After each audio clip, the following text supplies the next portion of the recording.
You were such a useless, good-for-nothing wife. My father-in-law said this as he threw a bag at me. I've finally rid my son of his parasite, my mother-in-law joined in, pushing me out the front door. Please stop. I cried out, but the two of them wouldn't cease their mockery. Get out now. Yes, you ungrateful woman. My in-laws hurled these cruel words at me, sneering and looking down on me. After enduring 3 years of mistreatment, I finally decided on divorce. Throughout this time, my in-laws had showered me with countless heartless words. What's worse, my mother-in-law had even raised her hand against my son, her own grandson. My mother-in-law had crossed a line that should never be crossed. I could never forgive her for that. I'm taking my son and leaving now, I said. I made a phone call to someone and told them this. Within 10 minutes, a car pulled up in front of my in-laws' house. Seeing that car, my in-laws suddenly began to tremble. Yes, through the person who had come to me, the positions between me and my in-laws had been reversed. My name is Rose, a 35-year-old housewife. I currently live with my in-laws in their home. I'm also the mother of one child. My husband John works in sales and is frequently transferred. My father-in-law is a company employee who will soon retire. My mother-in-law is a housewife and shares the household chores with me. My son Leon is about to start elementary school, and I'm busy every day preparing for that. Actually, living together was my in-laws' suggestion. Look, we have limited time to save money before retirement. Living together would help us save on living expenses, so we'd like you to move in with us, my mother-in-law pleaded with us 3 years ago. To be honest, I wasn't keen on living with my in-laws. That's because they had major character flaws. My father-in-law always behaved in an overbearing manner, looking down on people, while my mother-in-law was always selfish in her speech. It was obvious that living together would be difficult. Nevertheless, we ultimately accepted living with my in-laws. This was because their current house was rented and scheduled to be returned in 5 years, after which they planned to move into a nursing home. Since the cohabitation had a time limit, my husband and I judged that we could manage for a short period. Plus, my in-laws were saving for the nursing home, while my husband and I were saving to buy our own home, so sharing living expenses by living together was beneficial for all of us. Furthermore, my husband John always protected me from my in-laws' behavior and defended me. When my mother-in-law or father-in-law spoke rudely or abusively, he would firmly reprimand them. If anything happens, please tell me anytime, my husband would say, always looking out for me. And he never compromised with his parents. Because of this, my in-laws were well behaved in front of my husband and didn't direct any sarcasm or verbal abuse at me. However, just as our son entered elementary school, my husband had to relocate for work by himself. While we were busy adjusting to our new life rhythm, we faced the significant change of my husband's absence. At first, it seemed my husband intended to take me and our son to his new post. However, the company housing at his new location was only for singles, and our son had just started elementary school, so we had to give up on that idea. I'm worried about leaving you two behind. I'm anxious about what my father and mother might do to you when I'm not around to watch over. Yes, I'm anxious too. But I'll do my best for Leon's sake. I'll contact you right away if anything happens. Can you imagine making $10,000 a month just from YouTube, all from home? That's exactly what I did with Reddit stories. No face, no voice. Check the link in the description if you're curious. Understood. And remember, you have someone reliable nearby too, so don't hesitate to ask for help. I nodded firmly at my husband's earnest words. And so my husband left for his new post, and life with my in-laws began for me and my son without him. Just as we had feared, as soon as my husband left, my in-laws accelerated their mistreatment of me. Don't slack off on housework just because John isn't here, my mother-in-law would say every day as she barged into my workroom. Actually, I work from home as a web writer. I used to work for a small publishing company when I was single. But I had to quit reluctantly when I became pregnant with Leon shortly after getting married. At that time, my boss at the company recommended that I start a blog from home. It may not bring immediate results, but it will surely prove useful someday, he said. Following my boss's advice, I started a blog, which gradually began to connect me with various opportunities. Thankfully, I now receive work requests fairly consistently and spend my days busy with deadlines. However, my in-laws don't understand work-from-home arrangements and assume I'm just playing on my computer, so they harass me. How many times do I have to tell you not to play on the computer? Do your housework now, my mother-in-law would say to me in a rough tone, and then kick my chair hard from behind. The impact made my body rock unsteadily, and I stood up hurriedly with a short scream. Mother-in-law. I've explained this to you many times. This is work. When I replied in a slightly stronger tone, my mother-in-law snorted and berated me mockingly. Don't lie. There's no such thing as work you can do at home. I sighed deeply at my mother-in-law's attitude. Perhaps not liking my reaction, she began lecturing me again in a loud voice. No, it wasn't so much a lecture as just abusive language. This is how my mother-in-law would verbally abuse me every day until she was satisfied. When my husband was here, he would thoroughly explain to his parents about the work I do. But my husband, who understood and protected my work, is now absent. I have to handle this myself. I waited for a pause in my mother-in-law's tirade and then apologized. If I bowed deeply and said I was wrong, my mother-in-law would be satisfied. As long as you understand. Now hurry up and prepare lunch. Saying this, my mother-in-law left my room. I sighed quietly. The only reason I can endure this mistreatment is because this living arrangement has an expiration date. If we save enough money, we can leave here any time. Consoling myself with these thoughts, I headed to the kitchen. I was planning to prepare lunch quickly and make up for lost work time in the afternoon when further trouble befell me. After lunch was finished and cleaned up, I was continuing my work in my room when I heard hurried footsteps, and once again my office door was opened without a knock. This way, please come in. It was my mother-in-law's voice, strangely cheerful. Startled, I turned around quickly. There stood my mother-in-law with another person, a young man wearing what looked like a work uniform. What's this about? I asked. Ignoring my question, my mother-in-law pointed at my computer and cheerfully told the young man, "That's the unnecessary computer. How much would it be worth?" I looked at the young man. He was clearly confused. Excuse me. I believe the call I received was about picking up a computer that wasn't being used anymore. I finally understood the situation from the man's words. I'm sorry. There are no unnecessary computers here. When I said this, the young man hastily bowed his head.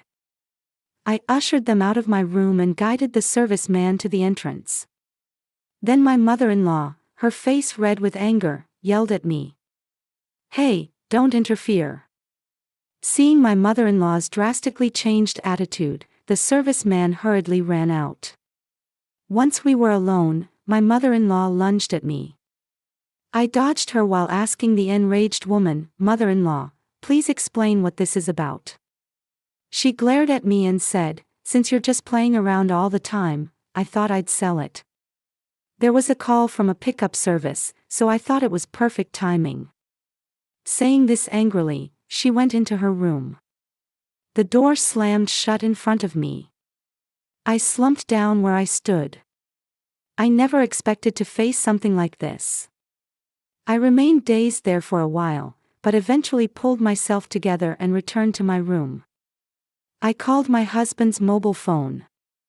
Despite being at work, he answered immediately. "What's wrong?" Did something happen? At my husband's gentle inquiry, I couldn't help but cry. I want to leave this house quickly. As I whispered this, I heard my husband's sharp intake of breath. After I calmed down, I reported everything that had happened to my husband. He responded in a low voice, "I understand. Anyway, I'll come back there this weekend. I'll have some strong words with my mother then." "Yes, please do," I pleaded in a thin voice. My husband whispered, "Let's save up for our own home quickly." I responded, "Yes," and pledged to myself that I would work harder from now on. Afterward, as promised, my husband scolded his mother severely. My mother-in-law, who usually made excuses, seemed to fear my husband's anger this time and promised never to do such a thing again. But I couldn't forget the bitter expression on my father-in-law's face as he silently watched that exchange. Some time later, my mother-in-law had become completely subdued, allowing me to focus on my work more than ever before. One day, as the four of us, my in-laws, my son, and I, were having dinner, my mother-in-law suddenly said something strange. "I made $100,000 in Forex trading. Isn't that amazing?" And she proudly showed us her smartphone screen. I widened my eyes in surprise. Apparently, my mother-in-law had been secretly trading foreign exchange. Fortunately, she seemed to have made a profit, but upon further inquiry, I learned that she had used their nursing home savings as capital. I looked at my mother-in-law with a strained expression. "Have you attended any training or seminars about this?" My mother-in-law shook her head dramatically and grinned. "I don't need those. You just have to go with your gut. That's what everyone says." Apparently, Forex trading on smartphones was trending among my mother-in-law's friends. She said she started because she envied her friends showing off their brand name bags. Since my mother-in-law was already proficient with smartphones, she had no trouble starting Forex trading. I was surprised by my mother-in-law's bold venture but felt uneasy about her approach. "I know it may not be my place, but I think you should really study this properly." At my words, my mother-in-law frowned with displeasure. "Why should I be told such things by you? If you don't set firm rules, you might end up losing a lot of money someday." When I cautiously advised her, my mother-in-law snorted disdainfully and belittled me. "Are you just upset that I made money? This is why poor people." My mother-in-law refused to listen to me and looked down on me like that. And she confidently declared, "I can make even more." Concerned about this, I consulted with my husband over the phone. My mother-in-law was uninformed about Forex and had just been winging it. Someday this would surely lead to disaster. My husband shared my opinion and repeatedly tried to persuade his mother over the phone to stop Forex trading. I also suggested several times that she should stop, but my mother-in-law stubbornly refused to listen. Even worse, my father-in-law started supporting my mother-in-law and denounced me for opposing them. "You're just our daughter-in-law, yet you don't know how to respect your elders. A mere in-law has no right to tell us what to do." My father-in-law yelled at me, his face red with anger. Hearing his loud voice, I froze and couldn't say anything. My son, who was beside me, started crying when he heard my father-in-law shouting. Thinking it was pointless to say anything more to them, I kept quiet. I took my crying son to the bedroom and gently spoke to him as I put him to bed. After that, taking advantage of my silence, my in-laws became more and more addicted to Forex trading. And gradually they became reluctant to contribute to the living expenses. In the end, it seemed they were even demanding money from my husband. "Hey, John. Could you lend me some money? I'll definitely make a profit and pay you back," my mother-in-law would beg my husband. My husband was furious about this and firmly refused. "I have a responsibility to support Rose and our son. There's no way I can give you that money. Besides, Rose warned you to stop, but you wouldn't listen." Shut up. As a son, shouldn't you provide for your parents? My father-in-law and husband argued fiercely every time they spoke on the phone. I found their conversations terrifying. Amid all this, what I had feared finally happened. My mother-in-law's approach of relying solely on luck and intuition for forex trading reached its limit. Like rolling down a hill, my in-laws gradually accumulated losses, and their profits diminished. And proportionally, my in-laws began to call me a parasite and a jinx. Why are you, a housewife, eating our food without doing anything useful? That's right, it's because you rely completely on John's earnings that he won't help us. The looks they directed at me were close to hatred. No matter how many times I explained that I work from home, it seemed they no longer saw it that way. And my mother-in-law, trying to recover her losses, became even more immersed in forex trading. Absorbed in staring at her smartphone, she eventually stopped doing any housework at all and pushed all household responsibilities onto me. My mother-in-law would stay in her room all day, never letting go of her smartphone, desperately watching the trading screen. And occasionally I would hear loud screams or curses, which made me even more afraid of her. Then, an even greater fear fell upon me. Finally, my in-laws began acting suspiciously. One day, while I was in my workroom, my mother-in-law called me in an odd voice from outside the door. Hearing a gentleness in her voice that I hadn't heard in recent times, I cautiously opened the door, feeling uneasy. My mother-in-law was there with a thin smile, asking me for a favor. I'm thinking of disposing of some books in your father-in-law's room. I can't carry them all myself, so could you help me? Her unnaturally polite manner gave me a strange sense of foreboding. But if I refused, I didn't know what she might do. Sensing such an atmosphere from my mother-in-law, I nodded obediently. I then entered my father-in-law's room, which was across from my workroom. My mother-in-law loaded me with more books than I could comfortably carry and urged me to go down the stairs. The stairs in my in-laws' house were steep, and at this rate, I might tumble down. Just then, my mother-in-law let out a gasp. Startled by the sound, I dropped the books I was carrying down the stairs. As I leaned back against the wall of the staircase to steady myself, the heavy books tumbled down past me. I shuddered to think what would have happened if they had hit my back. At that moment, I distinctly heard my mother-in-law click her tongue in disapproval. I couldn't help but look up at her. From the very top of the stairs, my mother-in-law was staring down at me. I felt sweat break out on my back. Could it be that my mother-in-law had deliberately dropped the books? I didn't want to believe my mother-in-law would do something so frightening. My heart was racing. I couldn't take my eyes off my mother-in-law. Then, in an exaggeratedly loud voice, she asked, "Are you okay?" I replied with a hoarse, yes, to my mother-in-law. A few days later, during dinner, my mother-in-law brought up the topic of insurance policies. By the way, I reviewed my husband's insurance policy the other day. The current terms are quite different from the old days. Maybe I should review mine too. My father-in-law nodded and, pretending to be casual, asked me, "What kind of insurance do you have?" "You're young, so you must have insurance with good coverage." They both asked in a light tone as if making small talk, but their eyes were gleaming eagerly. I found them creepy and gave a vague answer.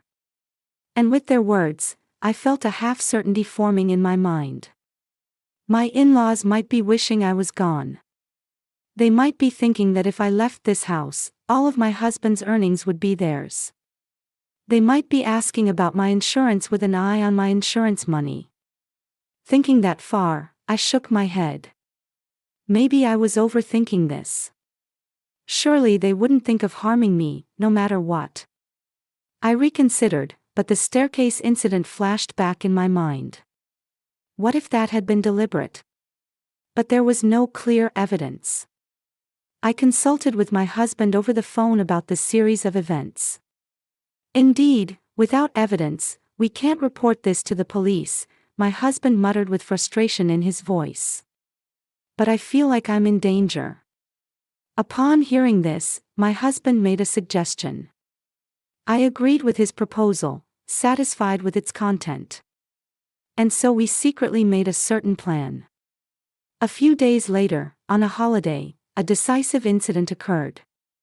My mother-in-law injured my son. Recently, my son often spent holidays reading books in the bedroom. Perhaps he felt secure with me working in the adjacent room. Since starting elementary school, my son had almost completely stopped interacting with my in-laws.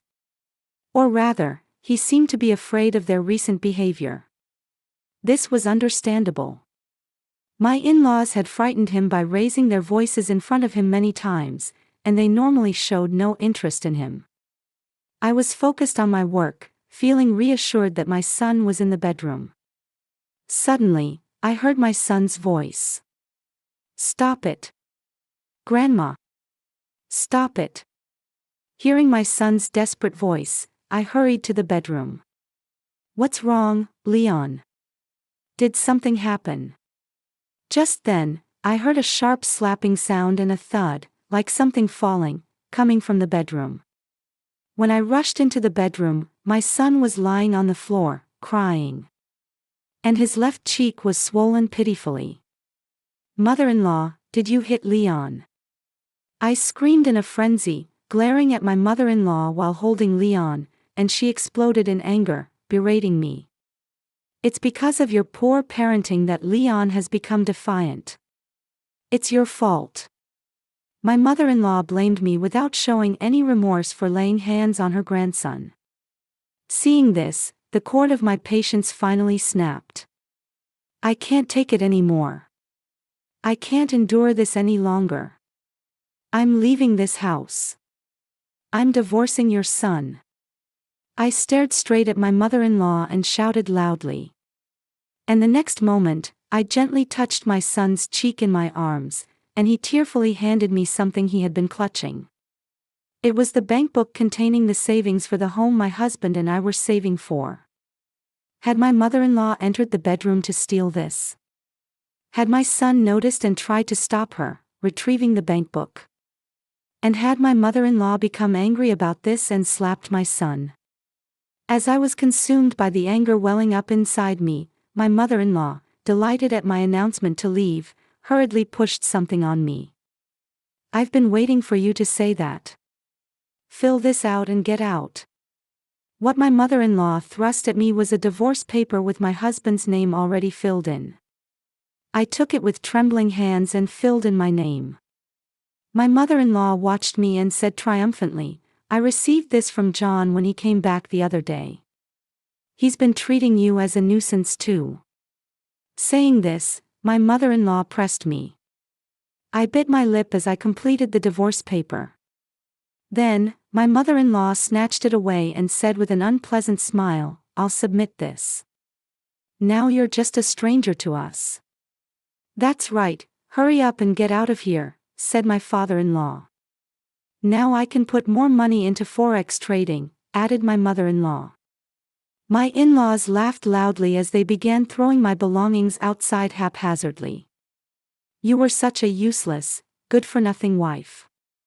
My father-in-law said this finally as he threw a bag at me. "I've finally rid my son of his parasite," my mother-in-law joined in, pushing me out the front door. "Please stop." I cried out, but the two of them wouldn't cease their mockery.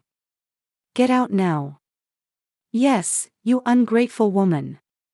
My in-laws hurled these cruel words at me, sneering and looking down on me. After enduring 3 years of mistreatment, I finally decided on divorce. Throughout this time, my in-laws had showered me with countless heartless words. What's worse, my mother-in-law had even raised her hand against Leon, her own grandson. My mother-in-law had crossed a line that should never be crossed. I could never forgive her for that. "I'm taking my son and leaving now," I said, making a phone call to a certain person. Within 10 minutes, a car pulled up in front of my in-laws' house. Seeing that car, my in-laws suddenly began to tremble. "Why is this car here?" my father-in-law muttered. From the back seat of the car, a person emerged. "Ah, I'm sorry for startling you. I rushed here after receiving a call from my daughter." The person who said this was my father. And the car my father had arrived in was a company car from the parent company of my father-in-law's workplace. Actually, my husband and I had been consulting with my father about my in-laws all along. And we had been prepared to respond immediately if anything happened. That's why my father came to pick me up as soon as I called him. My father was an executive at the parent company of my father-in-law's company, but my father-in-law, who had no connections outside work, didn't know about my father. On the other hand, my father knew about my father-in-law from conversations with my husband and me. But because my father-in-law was a prideful person who disliked family interfering with his work, my husband, my father, and I had all refrained from mentioning this. My father addressed my stunned father-in-law in a stern tone. "I've heard everything from my daughter, and now I know it all. I've decided to stop being considerate to someone who becomes addicted to forex trading and tries to harm family members because of it." My in-laws, startled by these words, opened their mouths to protest. But my father silenced them with a sharp glance and added, "I cannot trust a company that employs such a person. Until now, I've been looking after the company because it employed my daughter's husband's father, but I've decided to stop that too." At this, my father-in-law frantically confronted my father. "Wait. This is, yes, some kind of misunderstanding. That's right. We're family. Rose, please say something to your father. Come on, Rose, Leon, let's go." Turning his back on my in-laws, who were desperately making excuses with pale faces, my father urged me to get in the car. And so I was taken to my parents' home by my father. After that, my husband and I divorced. During our final discussion, my in-laws yelled at my father, "We'll become richer than you through forex trading." To the two of them, I coldly announced, "You will pay compensation and fully return the savings you've used up." Watching my in-laws, who continued their aggressive behavior even after hearing those words, my husband and I exchanged meaningful glances and smiled at each other. Half a year later, my in-laws called me in a frantic state. "Hey, it seems John has quit his job. He's missing. Don't you know anything?" "What?" "I don't know anything," I replied coldly. My in-laws panicked on the other end of the phone. Apparently, my in-laws had lost all their retirement savings as a result of random forex trading. They had probably engaged in high-risk trades in an attempt to recover their losses. Additionally, my father-in-law, feeling pressured by the environment where his daughter-in-law's father outranked him, had already retired from his company. And, amazingly, my father-in-law had also lost his retirement money through forex trading. The panicked in-laws apparently tried to rely on my husband to somehow rebuild their lives. When they tried to call my husband, who wasn't returning from his work assignment, they found that his number had been cancelled and was no longer connected. And my husband had vanished without a trace. Is that so? But that has nothing to do with me anymore since we're divorced. That's tough. I listened to my in-laws' uproar as if it were someone else's problem. Then my mother-in-law suddenly said something outlandish. "If you find John for us, I'll allow you to remarry him." I laughed derisively at my mother-in-law and replied, "I'm terribly sorry, but I'm already married." My mother-in-law was shouting something after hearing my words, but I hung up on her. As I exhaled a long breath, my remarried husband called out to me. "Good job, Rose." I smiled warmly at my husband. Actually, my husband had also given up on his parents and decided to cut ties with them. For this reason, we had temporarily divorced, and then my husband and I remarried. Are you really okay with this? Yes. My only family is you and Leon. I can't forgive those who hurt you too. Saying this, my husband squeezed my hand. My husband and I purchased a house near my parents' home using the compensation we extracted from my in-laws. Afterward, my in-laws, who eventually couldn't make ends meet, apparently had their debts covered by relatives. In exchange, the two of them are working hard at their relatives' rural farm despite their old age. We learned this later when those relatives contacted my husband. My husband told those relatives that we had remarried but asked them not to inform his parents.